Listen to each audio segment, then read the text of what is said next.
Hey guys, so today I wanted to do something a little bit different and I decided to run a Q&A on my Instagram. So if you would like to be a part of the next one, be sure to check out my Instagram. And yeah, I post polls there every time I do a Q&A, and I haven't done one in... When is the last time I did a Q&A actually, now that I think about it? Okay, I'm gonna check it on my computer. I just realized why I couldn't find it. I didn't call them Q&As, I called them Ask Christines. But the last one was 6 years ago. And it was uploaded on November 23rd, 2013, so it's almost a 7-year-old video. That's actually pretty insane to me, not gonna lie.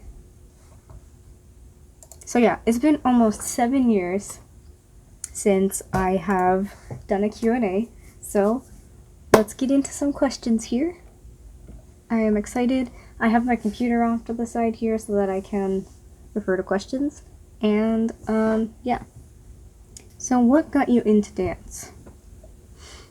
I guess I don't really know what originally got me into dance. When I first got interested into dance, I was pretty young. But the only things that I did growing up was Taekwondo in elementary school, and then I did football in middle school, and then I did volleyball in high school, and that was the majority of that. Like, I didn't really get to explore my interest in dance at the time, and I didn't really know how to do so either because, like, YouTube was just starting to become a platform, and so, like, it wasn't easy to find those kinds of resources online at the time when I was younger. And I have not done dance classes. I've only taken online dance classes and gone to online dance academies, and that's pretty much the extent of my training.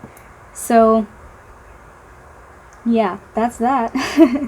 But I guess, like, for me now, dance is such a beautiful way to express myself emotionally, and I can tell stories through it, and that ties into my major for college, which is multimedia storytelling.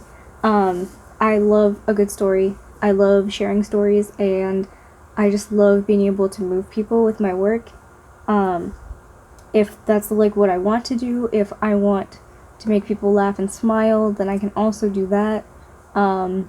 If I just want people to have a good time, have it be a high energy environment, then it can also be that, and it's so versatile and it's so diverse, and that's what I really love about it. So, on to the next question, I guess. Do you not exercise because you dance? I actually do exercise. I strength train because I enjoy having muscles and I'm trying to rebuild my muscles. I dance, which is like cardio, but I do strength train as well because not only does that help me feel more myself and more comfortable with myself, but it also allows me to be stronger and dance stronger and just overall be healthier at the same time. So it's a beautiful thing. Do you know the Jabberwockies? Of course I do. I feel like they played a bit of a role in reigniting my passion for dance and helping me realize that it's something I love to do. Like, just watching World of Dance in general as well just makes me feel so much more passionate about dancing and motivated. Do you want to be a dancer when you grow up? I'm not really sure what I want to do, like, in dance yet. I feel like I'm just going to take opportunities, like, as they show themselves to me. I personally right now I'm just focusing on becoming better, and finishing college, because those are my top priorities right now. But yeah, I didn't really think, or I haven't really thought too much about it yet, because I know that if I try to strive for something right now, then I'll either lose motivation or I will feel like I can't do it because of how like behind I may feel, and so I don't want that to be a hindrance to myself. So I'm just taking it one step at a time and then just figuring out where to go from there. Who is your most influential teacher and why? That's a good question. As I've said previously, I haven't taken any in-person classes, but I have taken online classes, and I would have to say some of my favorite online classes that I've taken have been by Matt Stefanina, Bailey Sock, and Yo Jung Lee from 1 Million Dance Studios. They're like my top 3. Mina Young, I love her dances and everything, but I haven't been able to like take a class from her before. So, unfortunately, I can't put her on the list of teachers yet because I have not been able to take a class from her.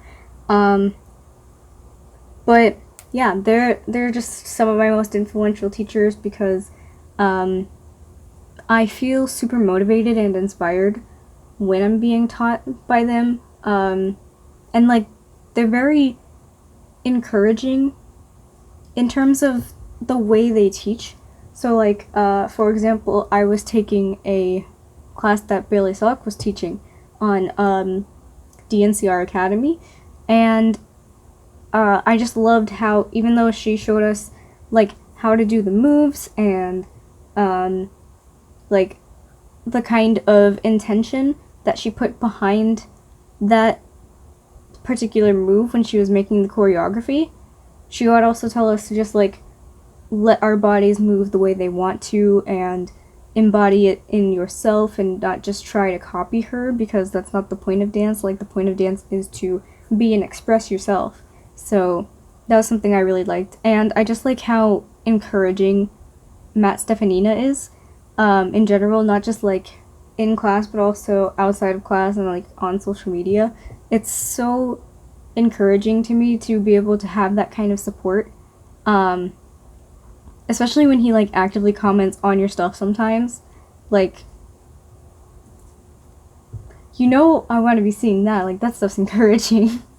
So yeah, that's my reasons for that. Ever considered another career? I've been through so many career changes. It's actually insane.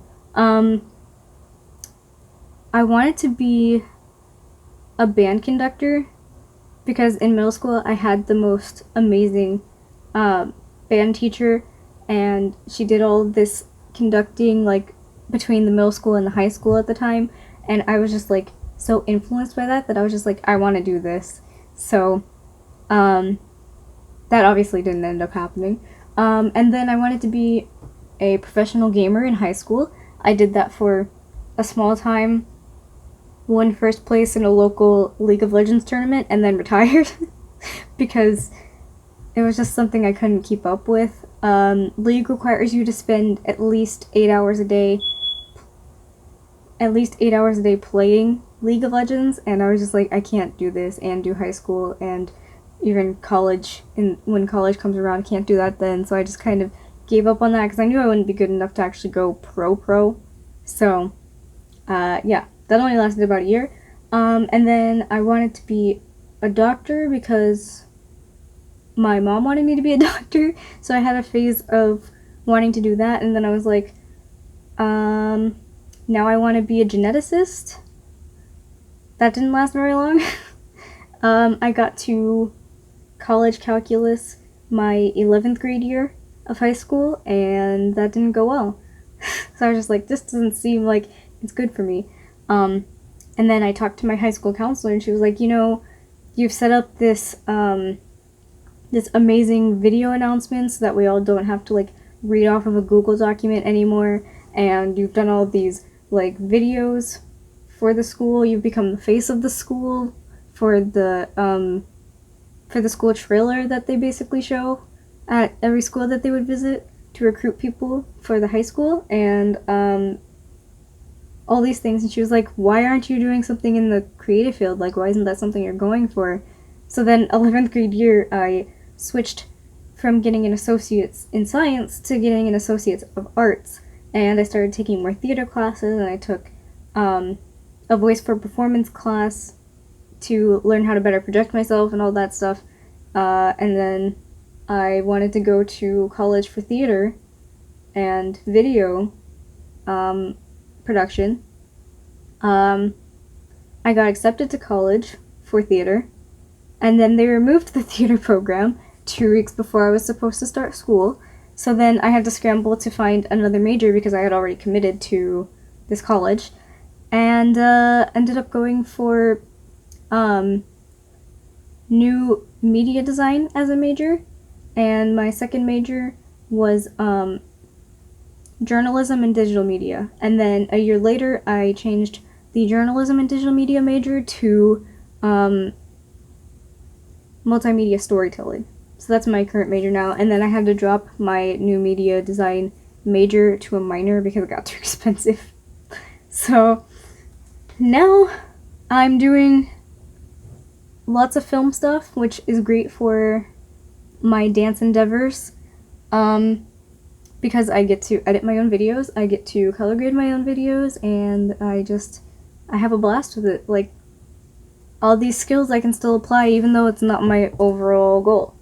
So yeah, I considered a lot of different careers, but dance has always just been the thing that's just always stuck with me throughout the years. Do you eat mushrooms?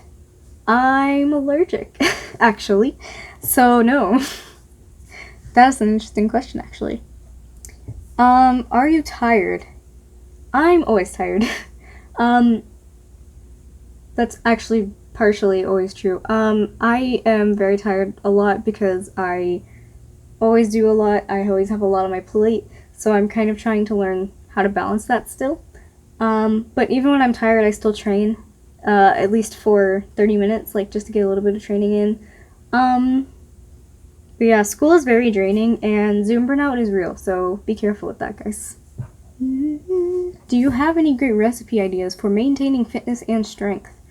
I have a couple of recipes, I suppose, but, like, I feel like I'd make a separate video on food that I eat specifically for dance and, strength training, as well as talking about my weight gaining journey. So I'd probably make a separate video on that. But one of my go-to meals is actually smoothies. I enjoy making smoothies in the morning because they're the quickest thing to make, and I can just make them right before class and then just, like, drink them during class. So yeah, smoothies are definitely a big one for me, and I usually put milk, which I usually use almond milk because I try not to have too much dairy unless I, like, really need a lot of calcium. So I kind of alternate between 2% milk, well, 2% low-fat milk and almond milk. And then I put in a load of strawberries, 2 tablespoons of peanut butter, so I'd say about a tablespoon or 2 of like quick oats, like quick rolled oats, a little bit of vanilla extract, and that's about it. And then I'll just, like, accompany it with some dark chocolate chips, and that is my smoothie. And it is around 500 something calories, somewhere around there. It's fantastic, it's great, and it's healthy. It has a lot of nutrients in it. Oh, and chia seeds. I forgot I put chia seeds in it as well. So it's like 500 to 600-ish in range of calories, which is so great for me to have in the morning. And it's also a way that won't upset my stomach or make me feel overstuffed. So I recommend that for sure. How many showers do you have a day? Honestly, I only shower once a day. I'm not a morning shower person, to be completely honest with you, because I sweat so much during the day. That I feel like showering in the morning is kind of pointless, so I'm more of a night shower person. I go to bed clean, I wake up feeling clean, and I sweat throughout the day, I shower, and the cycle continues. So yeah, I only shower once a day actually, because all of my training tends to happen at night anyway, and since we're all stuck at home still, kind of, because of COVID, that's just like, I only do it once a day, really. That's all I need. I do sweat a lot, but I just feel like I don't want to strip off all of those natural oils by showering too much either, because before I used to shower that much for sports, and I was always dry and ashy all the time, and it was not great for me. So I made the executive decision to just like wipe off with wet wipes throughout the day, and then just like completely shower at the end of the day, because that's just better for my skin. What is your guilty pleasure food? Chocolate chip cookies. What is something that you want to get over as a dancer? That is a really great question, and that's the last question too, actually, so that's a really powerful question in my opinion. I think the thing that I want to get over the most is my lack of confidence and my lack of personality while I dance. I don't, like, I'm still in the process of learning who I am as a person, so, I don't really have, like, a lot of personality to channel in my dance yet, so that's something I want to overcome for sure, as well as just, like, not being confident enough to dance so I won't go full out. So I'm trying to, like, force myself to go full out more. Oh, and freestyle. I want to get over my fear of freestyling as well, because that's something I also don't do well or have any confidence in, because I'm just so new still to a lot of different dance moves and everything.